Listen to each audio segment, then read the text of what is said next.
And hello YouTube, this is GSmaniamsmart, and I'm doing a brand new video for Gaming with GS. In today's video, we're going to take a look at Guild Wars 2 and another easy gold trick.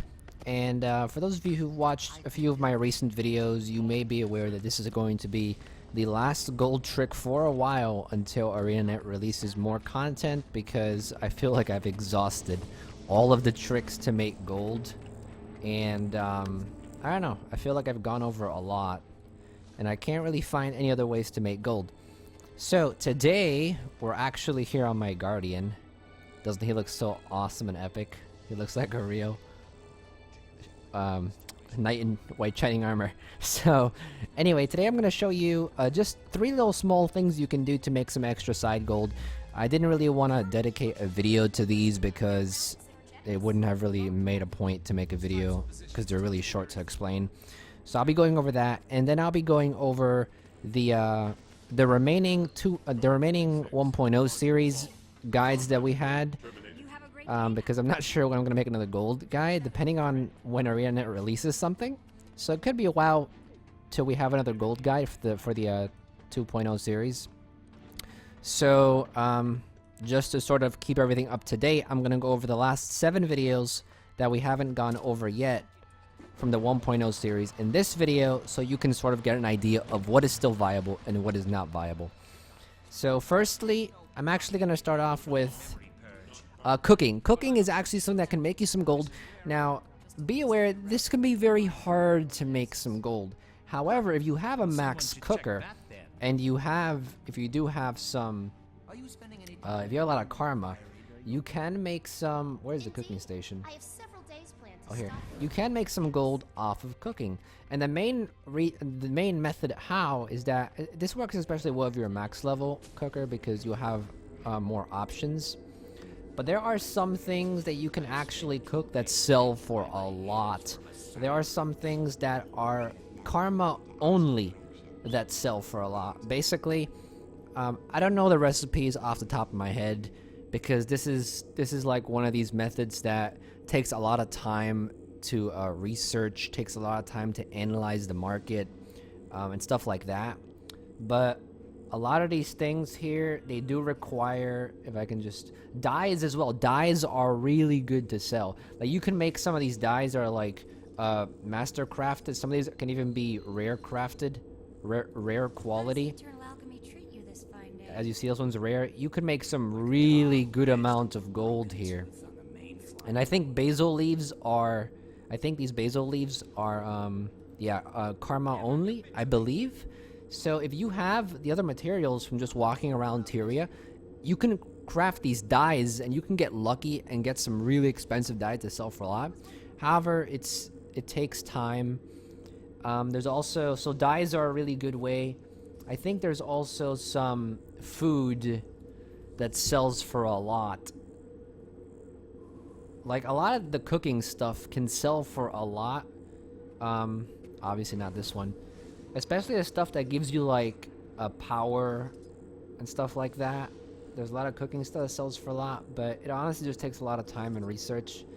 And to be very honest with you, I have never bothered really to look into it that much. Mainly because, 1, I don't like cooking that much, and 2, you really need to analyze the market, and 3, there's probably someone out there doing this, and you sort of have to have a niche for this. So you can try it though. It's really cool. It really, gives you another perspective to cooking. Cooking is probably one of the only crafting professions, apart from maybe tailoring and armor smithing, that you can actually make a substantial amount of gold if you do the research correctly. So that's cooking. You can look into it if you want. If someone is more knowledgeable than I am about this, you can definitely leave it in the comments section. So if someone commented, be sure to look down there, because there are a lot of smart people out there that know about this game more than I do. Now, the next thing I want to go over is, where is it at? Guild Commendations. Now, if you have Guild Commendations, I've actually used 12 Guild Commendations to finish a collection that actually gave me a mastery point, which is, which one was it? It was this one right here. I need to get by this, the Ascended Spoon here. And I got a mastery point, because I need mastery points to get the last legendary thing here. I only have 2. I need 9. But if you have Guild Commendations, you can actually make a pretty substantial amount of gold. especially if you have an active guild.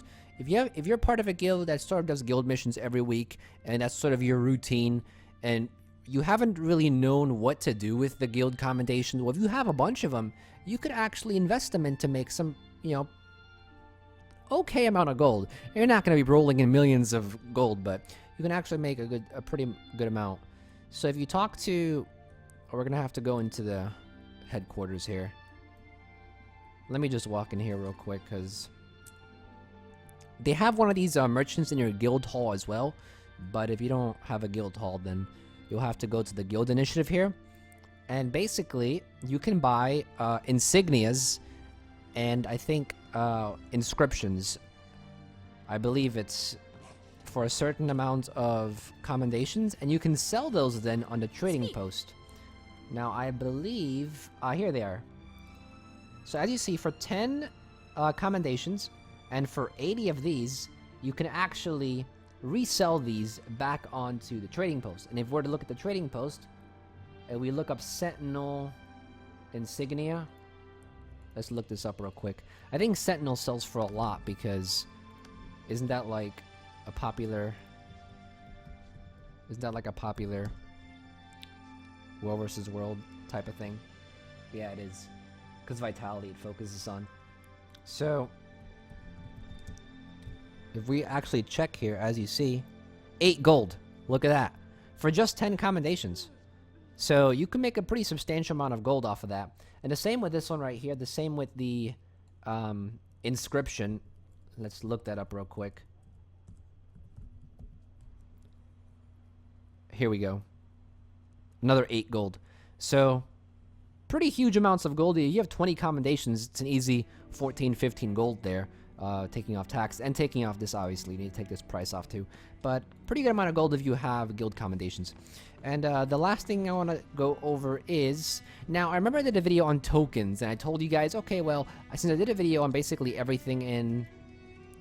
And do I have a merchant nearby here? I think I do. I remember I told you, since I did a video on all the Corteria tokens and all the valuable ones that you can actually make money off of. If you want to check that video out about tokens, it's the last gold trick. I'll put an annotation on screen right now, I guess. But, yeah, I may as well, because I gotta put a lot of annotations on this video. So, yeah. I also told you guys, I'll take a look at the Heart of Thorns. The Heart of Thorns tokens. And to my disappointment, there's actually no way to make a lot of gold in Auric Basin. There's no way to make a lot of gold in Dragon Stand or in Tangled Depths with tokens. The only real easy way to make gold off of any of the tokens is in Verdant Brink. And if you talk to this guy, you can actually buy these right here. You can buy these for 50, only 50 airship parts. Now, if you have a lot of airship parts, you can buy a lot of these. But you'll notice that for 50 of these, you can actually sell these on the trading post, and you can make 10 silver. You can list them as well. People are buying these because they are required for scribing. So you can actually make a pretty good amount of profit if you buy a few of these and list them. I'm sure that some people are buying this instantly. So take a look at that. I think that's pretty cool. Sucky part is you cannot really make any experience from the other areas.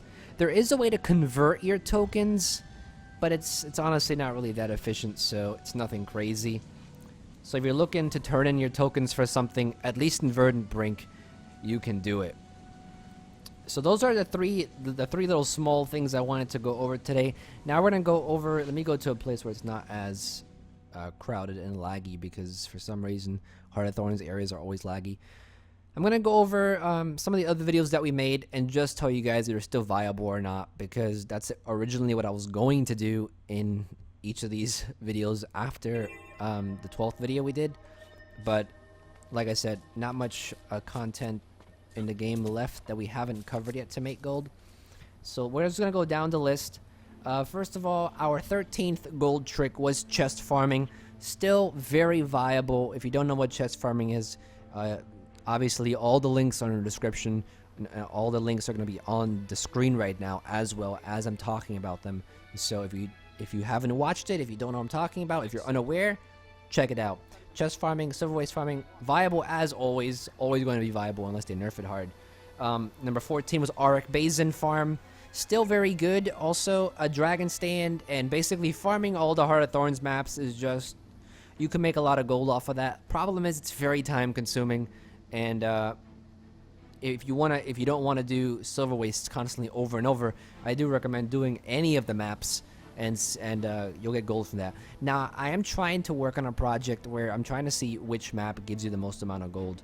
I have some data already in an Excel sheet, not a lot of data, but I'm trying to work on that. You know, I know some of you suggested it, and I do want to do that. I just don't know when I'm going to be able to get it done. I really can't give you a date because I don't know how busy I'm going to be. But that's number 14. Number 15, that gold trick was Mystic Forge. And basically, if you go on the website called Guild Wars 2 Efficiency, I explain a little more in detail in the video. You can click the annotations if you want. But for Mystic Forge, if you go to Guild Wars 2 Efficiency, there's a Mystic Forge tab there. And they give you all the recipes that you can make in the Mystic Forge. Now, in our 15th video, we made lodestones. And lodestones actually sold for a lot. The same with material promotion. You can do material promotion. Same with, did we do lodestones in the video? I think we did lodestones, or we did a promotion of Powerful Blood. I can't remember. But regardless, on that website, Guild Wars 2 Efficiency, the Mystic Forge tab gives you recipes of promoting materials to tier 6, and crafting Mystic Forge recipes.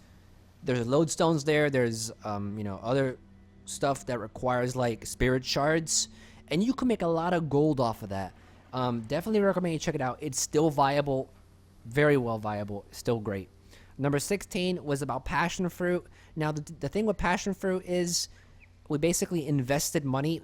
We ordered a bunch of passion fruit, like 2,000 passion fruit ordered at a very cheap price, and then resold them for a higher price. We basically did flipping. And still viable. However, you can do this sort of thing with a lot of items. Passion fruit is very needed by the community because they give you agony resistance, and people want to max their gear out, so they're going to use passion fruit to get those little agony tokens to put into their armor. So you can still do it with passion fruit. You can still do it with a lot of other items as well. Just see which items can easily be flipped and that are needed by the community, and you could order them the night before and the next night just sell them again. Number 17, fractals. We basically looked at if you do the daily fractal just, and you do like all the dailies for fractals, you can make a pretty substantial amount of gold. Obviously still very viable. They haven't nerfed that, they haven't done anything to that, so do your fractals. The number 18, we looked at agony resistance specifically, and I had thought that you could make some gold off of upgrading your agony resistance things. I forget what they're called now. They're not called things. It's something. Upgrading your agony resistance through artificing. But through the comments that I saw, through the research that I did afterwards, it's not really that viable. It takes a lot of time, and you don't really make that much gold. So it's honestly not worth the effort.